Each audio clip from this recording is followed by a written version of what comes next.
What is up, everyone? Welcome to your 23rd tutorial, and this tutorial is going to be amazing because I'm finally going to tell you guys how to animate using CSS. And I'm not talking about like a simple rollover where it changes a color, but sweet animations. So the first thing I want to tell you guys is this. See how we have this box right here, and if we look at the HTML, we can see that we basically have a div with an ID of box, and that's what we get. And when we roll over it, nothing happens. Well, it's time to change all that. In order to make it change whenever you roll over it, you do something like this. You need to add a pseudo class called hover. Now just go ahead and write your box just like this, and right after it, go ahead and put the what's it called? Not a semicolon, a colon, and write hover. Now if you ever worked with links, this is typically what you do whenever you want to make a link change color. You do something like this.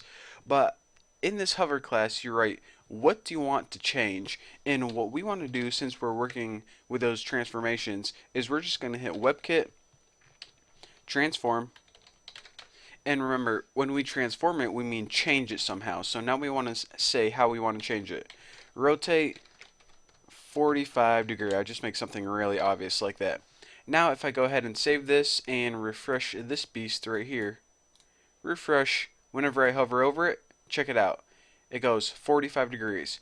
Now, this is kind of weird and you probably never do this. I just wanted to make something obvious for this tutorial. Typically what you would do is change the color or something, like on a rollover, but I just want to show you guys that that is how you do rollovers using transformations. Now, with that being said, you're saying, okay, that's nice and all, but it looks kind of weird just snapping like that. Wouldn't it be nice if it could actually have an animation and it look like it's turning instead of just going from one point to another? Well, yes it would, and lucky for you guys, I'm about to show you how to do that. Now, what you need to add is something called a transition. Now, whenever you add this transition, it pretty much takes point A and point B, which is your starting and ending point, and it fills in all the things automatically for you. You don't need to make all the separate little animations. You don't need to worry about what's in between. You just need to give it 2 points, a beginning and an ending point, and tell it how long you want that animation to take. And you do it like this. Hit WebKit transition. Hold on, I said there. Transition. There we go.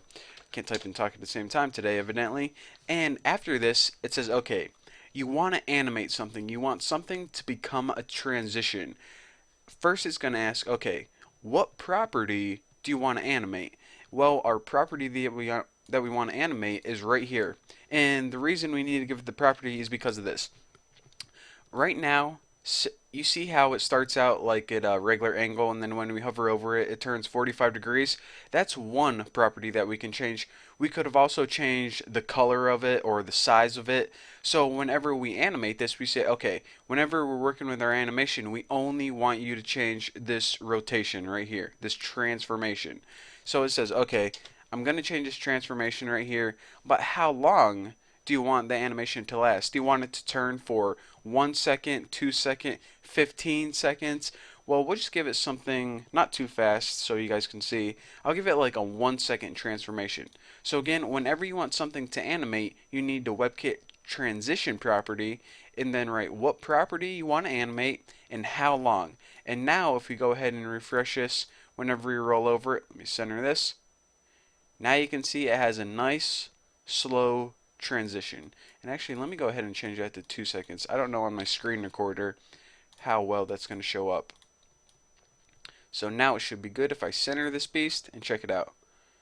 A nice, well, I was about to say slow animation. A nice, slow animation. That's kind of a tongue twister. Nice, slow, nice, slow. There we go. So as you can see, whenever you hover over it, it rotates 45 degrees, and whenever you hover away, it goes back to its normal position. And I actually was going to show you guys an awesome way that you can make awesome buttons using multiple transitions, but I think I'm going to save that for the next tutorial because it's going to be awesome. I'm going to be taking this same thing right here and applying a ton of different properties to it and show you guys whenever that happens all the different awesome effects you can achieve. So there you go, there you have it. That's how to achieve animation without the use of JavaScript or anything complicated. So thank you guys for watching. Don't forget to subscribe, and I'll see you guys in the next tutorial.